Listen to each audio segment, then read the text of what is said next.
চিকু good morning, কি করছো তুমি?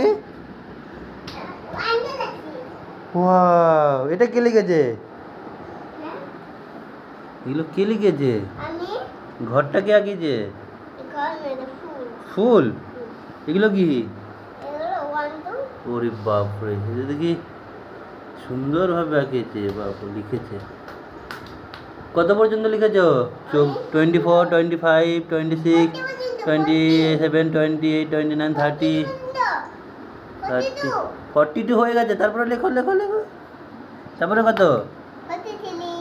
43। চিকু সকালবেলায় দেখো কত বড় স্লেট ওর, পুরো মেঝেটা স্লেট। ওর মা পোছা দিচ্ছে, পোছাও লাগাতে দেবে না, এটা বুঝতেই দেবে না ও। ওকে, গুড বাই।